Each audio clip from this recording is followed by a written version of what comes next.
The British House of Commons has joined in the United States and has approved a parliamentary motion declaring that crimes against humanity and genocide are being committed against the Uyghurs and other mostly Muslim ethnic minorities in China's Xinjiang province. Now, this has been an ongoing issue. In 2018, our European Center for Law and Justice went to the United Nations over this issue.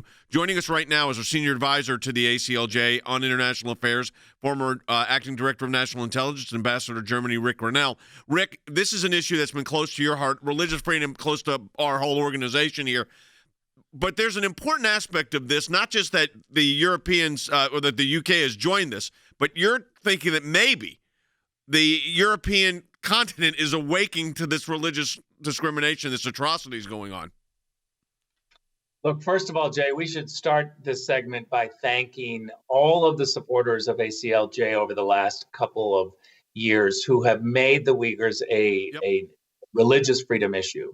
Their participation with us in highlighting this issue at the United Nations, where, let's face it, the Europeans really care about what happens at the UN. Our work at the UN has been exemplary.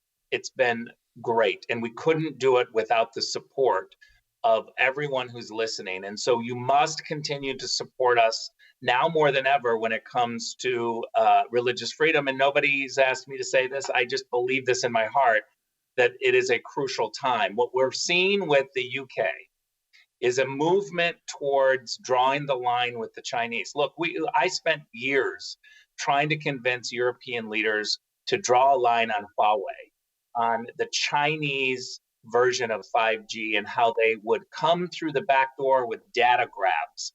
They would take our information, and it was not secure. And our U.S. intelligence agencies spent a long time, and our diplomats spent a long time trying to convince the Europeans to draw a line against the Chinese. I think the work on highlighting the problem with the Uyghurs, the genocide, and the lack of religious freedom in China is working.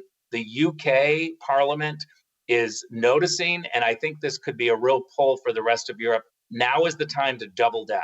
You've spent a lot of time at the United Nations. You were principal spokesman for the United States at the United Nations. So I had our team look back because the situation with the Uyghurs, as I said, is not new. We started highlighting it in the mid 2015, 2016, but then went to the UN with it on 2018 and actually followed it up with a formal report. How important, I think it's important for our members to understand, our listeners to understand how important it is, because the UN has this kind of negative reputation in the United States, and they certainly have been very difficult to deal with when it comes to Israel. But that doesn't mean, because it's difficult, doesn't mean you don't engage it.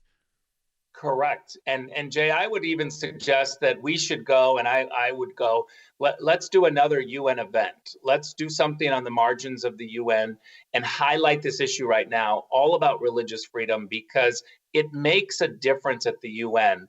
As I said, the Europeans really care what happens in New York at the United Nations. They care what the world is thinking. And when we can move Europeans and others in New York to think about the religious implications and draw the line against the Chinese, to call out the Chinese rather than call out America at the UN, that's what we should be doing. You know, when the Chinese came and had their meeting with the Biden administration in Alaska, and on our soil, on American soil, they were lecturing us about human rights abuses. It was a sad day for America to not stand up and say, this is ridiculous. There is no moral equivalency. And so we need to draw this line very clearly and be as loud as we can that the Uyghur situation, that what the Chinese are doing is genocide. Let me go to Than Bennett, our Director of Governmental Affairs, who's also our UN representative. I think this would dovetail with what Rick just said. And that is, you know, you've walked those halls, I've walked those halls of the UN. We've had a very significant we continue to. I mean, it's obviously difficult with COVID, but we've had a significant presence at the United Nations. For a long time, Jay. And look, you've got to play the long game on this. Rick's exactly correct about why we engaged so early on this. I mean, in this report that you referenced, Jay, we mentioned that more than 100 Christians with Muslim backgrounds have been moved to re-education centers. Well, those numbers are astronomically larger now.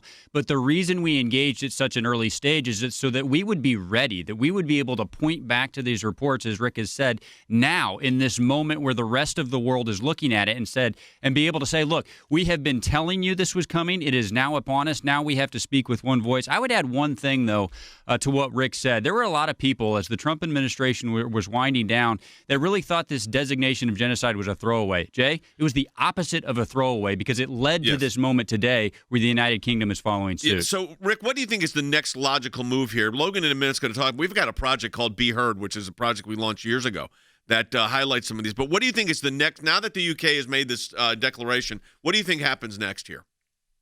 Got to go to Brussels. You got to get the Europeans in Brussels to make it a very clear statement and ask the EU and the European Parliament to be very clear about what's happening. We have a project called Be Heard, which is a project we launched for the persecuted church, but it highlights all of these issues. Right. We've had this, for better part of a decade, if not over a decade at this point. BeHeardProject.com, you can go to. It's a special project of the ACLJ, and you'll find out all of what we've done around the world to help persecuted of all faiths, not just Christians. The majority, I'd say, are persecuted Christians, but of all faiths. And you can find that, again, on our website, on BeHeardProject.com. It's continually updated. There was new articles that were posted just this last week, but you can also go back and see the successes that we've had in these situations, and also the ongoing situation. Some of these last years, these are never easy fixes. No. These are never things that take days to get resolved. These are years of continual advocacy for people. Rick, that's another thing I want to underscore here, last thing, and that is that you got to work these situations, you got to work these cases and realize they're not going to be, as Logan just said, they're not resolved in a day. I mean, some take months, some take years. I mean, I am so proud that ACLJ does this hard work at the United Nations. I can tell you, after being there 8 years, it can be a lonely place to go to these meetings, go to the basement of the UN, and that's where it is, to talk about human rights issues and to be pushed aside, to be silenced. You can go to 20 meetings and maybe only get to speak 3 times. But if you don't show up, if you're not there demanding a seat at the table, then you don't get these moments to produce these reports. And these are the types of hard work. It's not sexy, it's hard work. If we are not there doing it, nobody else will. And I'm proud to be a part of this organization that is highlighting genocide in China and making countries in Europe, like the UK, stand up and say, yep, you know what? The evidence is there. You know, Rick, I say this often on a lot of issues, and especially on global issues, and sometimes I call it them, all these European governments we have cabinet, you were a cabinet member, they have ministries of this, ministries of that. I call it the ministry of presence. You have to show up. And it's sometimes, like you say, you could be there for weeks and not say a word, and you finally get your 2 minutes. And we've seen that 2 minutes turn an entire situation around. So, Rick Grenell, thanks for being part of the team. Thanks for your comments, as always.